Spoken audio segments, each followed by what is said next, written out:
اللہ الرحمن الرحیم۔ بعض حضرات یہ سوال کرتے ہیں کہ حضرت عیسیٰ علیہ السلام کے متعلق مسلمان یہ بات کہتے ہیں کہ دوبارہ جب ان کا آسمان سے نزول ہوگا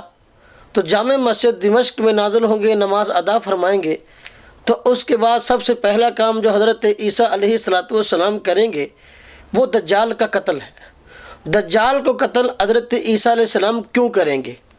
تو اس کی وجہ یہ ہے کہ تورات کے اندر حضرت موسیٰ علیہ السلام کے بعد حضرت مسیح علیہ السلام کی تشریف آوری کی خبریں تھیں۔ یہود حضرات نے ان پیش گوئیوں کو اپنے انداز سے تحریف کا شکار کر کے حضرت مسیح علیہ السلام کی نبوت کا انکار کیا، اور اپنے خیال کے مطابق انہوں نے حضرت مسیح علیہ السلام کو جھوٹا مدعی نبوت سمجھ کر قتل کرنے کی کوشش کی۔ اور جب قیامت قریب دجال آئے گا تو دجال کو وہ حضرات وہ مسیح سمجھیں گے جس کی پیش گوئی خود تورات کے اندر موجود ہے کہ ایک مسیح آئے گا، اس لیے وہ دجال کا ساتھ دیں گے۔ اللہ رب العزت حضرت عیسیٰ علیہ السلام کو آسمان سے نازل فرما کر دجال کو حضرت عیسیٰ علیہ السلام کے ہاتھوں سے قتل کروائیں گے، تاکہ جھوٹا مسیح جو دجال ہے اس کو سچا مسیح اپنے ہاتھ سے عبرت تک پہنچائے اور عبرت کا نشان بنا دے۔ نبی پاک صلی اللہ علیہ وسلم نے ارشاد فرمایا کہ حضرت عیسیٰ علیہ السلام کو دیکھ کر دجال اس طرح پگھلنا شروع ہوگا جیسے پانی کے اندر نمک پگھلتا ہے، اور آگے لگ کر بھاگ جائے گا۔ جب مقام لد پر پہنچے گا تو وہاں دجال کو حضرت عیسیٰ علیہ السلام پکڑ لیں گے اور پھر اس کو قتل کر دیں گے۔ اور لد آج وہی جگہ ہے جہاں پہ اسرائیل کا سب سے بڑا ایئر بیس ہے۔ یہودی دجال کا ساتھ دیں گے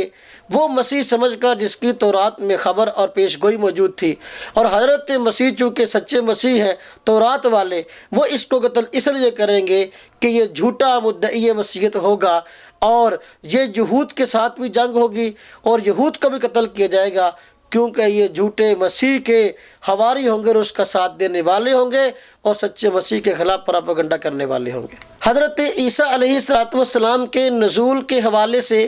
اور آسمان پر جانے کے حوالے سے ایک نظریہ عیسائی حضرات کا ہے اور دوسرا نظریہ مسلمانوں کا ہے۔ عیسائی حضرات کا نظریہ یہ ہے کہ آسمان پر جانے سے پہلے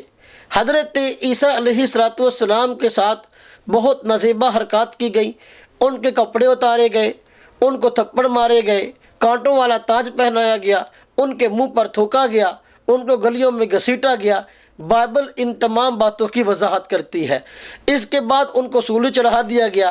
پھر جو ہے ان کو دفن کیا گیا، 3 دن کے بعد اٹھے اور پھر آسمان پہ گئے۔ مسلمانوں کا نظریہ یہ ہے کہ اللہ رب العزت نے حضرت عیسیٰ علیہ السلام کو اس تمام توہین سے محفوظ رکھا، نہ انہوں نے حضرت عیسیٰ علیہ السلام کو گرفتار کیا، نہ انہوں نے آپ کے منہ پر تھپڑ مارے، نہ آپ کے منہ پر تھوکا، نہ کانٹوں والا تاج پہنایا، نہ آپ کے ساتھ انہوں نے مذاق کیے، اور آپ کے گھر کا گھیراؤ جب کیا اللہ پاک نے حضرت جبریل کو بھیج کر حضرت عیسیٰ علیہ السلام کو آسمان پہ بلا لیا۔ اب آسمان پہ جانے کے عیسائی حضرات بھی قائل ہیں، مسلمان حضرات بھی قائل ہیں، لیکن عیسائیوں کے اور مسلمانوں کے نظریے میں زمین و آسمان کا فرق ہے۔ عیسائی حضرات آسمان پہ جانا مانتے ہیں ذلت کے ساتھ، ہم آسمان پہ جانا مانتے ہیں عزت کے ساتھ۔